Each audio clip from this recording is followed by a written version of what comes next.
have has او had have has او had دا له کوم ځای څخه راغلي دي په کوم ځای کې استعمالیږي او دا ستاسو لپاره ولې ضروري دي چې دا زده کړئ نو انشاءالله نن په دې ویډیو کې موږ پوره هڅه کوو چې دا have has او had په باره کې تاسو ته موږ معلومات درکړو دا د انګلیسي بالخصوص د ګرامر په برخه کې ډیر زیات مهم دي چې په پام کې ونیول شي که هر څوک غواړي چې خپل انګلیسي او بالخصوص ګرامر زده کړي نو بیا موږ سره اوسئ موږ د have has او had په باره کې په دې ویډیو کې مکمل معلومات درکوو چې دا څومره مهم دي are those which are used to show or underline the sentence have has او had د ملکیت had د ښودلو لپاره استعمالیږي د ملکیت د ښودلو د یو څیز د ملکیت ښودلو لپاره په جمله کې استعمالیږي have has د حال جاری زمانه هغه زمانه چې همدا اوس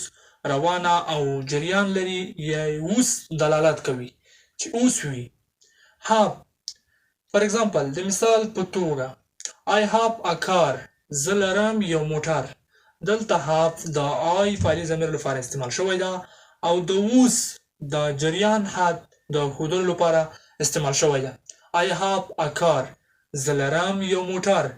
have د I فعلي ضمیر لپاره د اوس د ښودلو یعنی د حال جاری زمانه د ښودلو لپاره استعمال شوی ده have has د حال جاری زمانه کومکی فعلونه دي have د I you we they فعلي ضمیر لپاره استعمالیږي for example you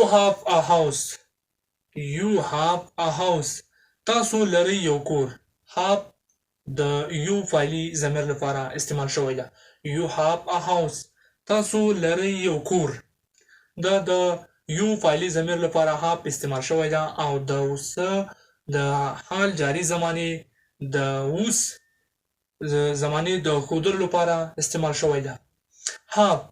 د I you we they فعلي ضمیرونو لپاره استعمالیږي او has د he she it فعلي ضمیرونو لپاره استعمالیږي په جمله کې she has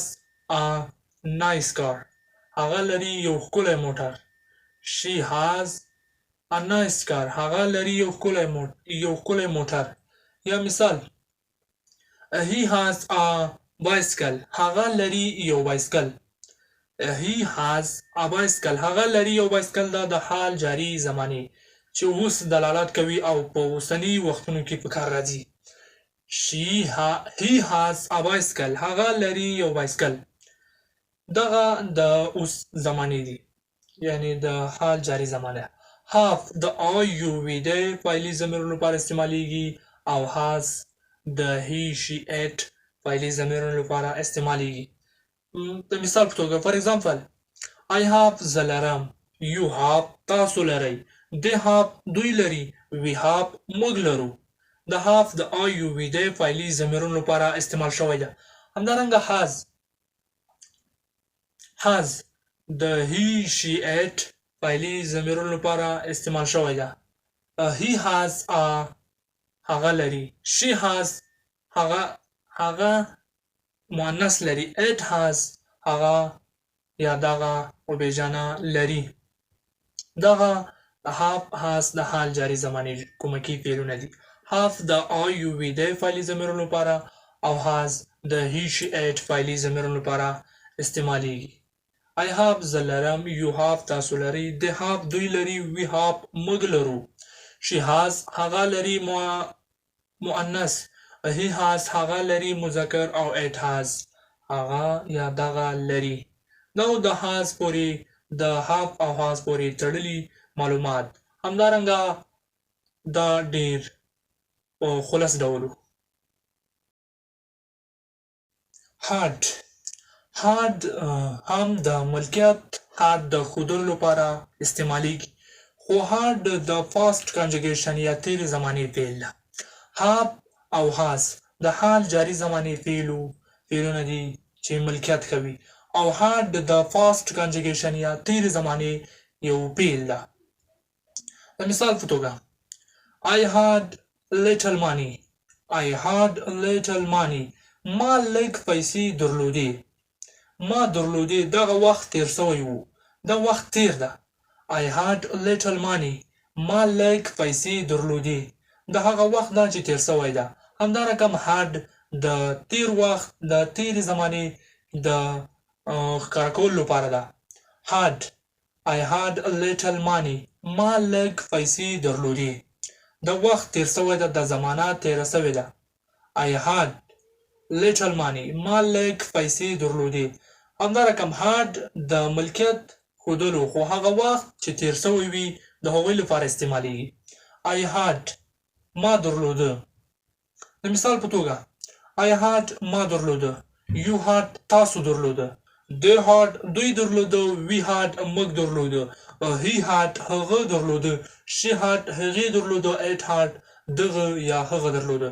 دا د past conjugation د تیرې زمانې وخت ښیي had د تیرې زمانې وخت ښودلو لپاره په جمله کې کارول کیږي I had They had a lot of books دوی ډیر کتابونه درلودل د مثال په توګه تاسو ورته متوجه اوسئ They had a lot of books دوی ډیر کتابونه درلودل دوی درلودل داسې نه ده چې دوی لرل یا دوی لري بلکې دا چې دوی درلودل یا دوی لرل تیر وخت ښیي had د تیرې زمانې د ښودلو لپاره استعمالیږي had د I you we they he she it فعلي ضمیرونو لپاره ټولو ته استعمالیږي او ټولو ته یې موږ استعمالولی شو had د تیر وخت موږ داسې ګوره د مثال په توګه I had little money ما لږ پیسې درلودلې I have little money زه لږ پیسې لرم د دې جملو فرق او متفاوت په څومره لوی انداز کې ده I had little money ما لږ پیسې درلودلې یا ما لږ پیسې لرلې I have little money زه لږ پیسې لرم دلته تاسو ته ډیر په خلص او په ډیر ساده شکل تاسو ته زه واضح کوم have هغه زمانه وه چې تیره ده هغه زمانه ده چې همدا اوس روانه ده have I have little money زه لږ پیسې لرم زه لرم همدا اوس لرم یا ما سره په جیب کې دي یا زه اوس لرم او I had a little money ما لږ پیسې درلودلې د تیر وخت ده تاسو کېدای شي پوه سوي هم یې had د تیرې زمانې لپاره استعمالیږي او have او همدارنګه has د اوس یا حال جاري زمانې I have a little money زه لږ پیسې لرم I had little money ما لږ پیسې درلودلې دا د تیر وخت یا تیرې زمانې د ښودلو لپاره استعمالیږي I had little money تاسو ته ډیر په ساده او په خلص انداز سره وایم I had little money ما لږ پیسې درلودې I have little money زه لږ پیسې لرم had د تیر وخت یا past conjugation د ښودلو لپاره استعمالیږي او have او has د اوس وخت has د اوس د روان had د ښودلو لپاره د روان جریان had د ښودلو لپاره استعمالیږي او had بیا د تیر وخت یا past conjugation د زمانې د ښودلو لپاره استعمالیږي د برتانوي سیستم له نظره که غواړو چې موږ یوه جمله سوالیه کړو د دوی په مرستو یوازې have has او had د جملې پیل ته انتقالو نو جمله سوالیه کیږي او که غواړو چې یوه جمله منفي کړو نو له have has او had څخه وروسته د not کلمه علاوه کوو نو جمله منفي کیږي د مثال په توګه زه یو مثال سره تاسو ته بالکل واضح کومه I have a car زه لرم یو موټر I have a car زه لرم یو موټر د مکمله او مثبته جمله ده غواړم چې د جمله سوالیه کړم د برتانوي سیستم له نظره نو زه یوازې have has او had د جملې فعل ته انتقالوم نو جمله سوالیه کیږي have I car آیا زه لرم یو موټر have I car آیا زه لرم یو موټر که غواړو چې دغه جمله منفي کړو نو د منفي کولو څخه وروسته د منفي کولو لپاره له have has او had څخه وروسته د not کلمه علاوه کوو نو جمله منفي کیږي I have not a car. زه نه لرم یو موټر. د برتانوي سیستم له نظره که غواړو چې موږ یو جمله سوالیه کړو نو have has او had د جملې فعل ته انتقالوو او که غواړو چې موږ یو جمله منفي کړو نو له have has او had څخه وروسته د not کلمه علاوه کوو نو جمله منفي کیږي.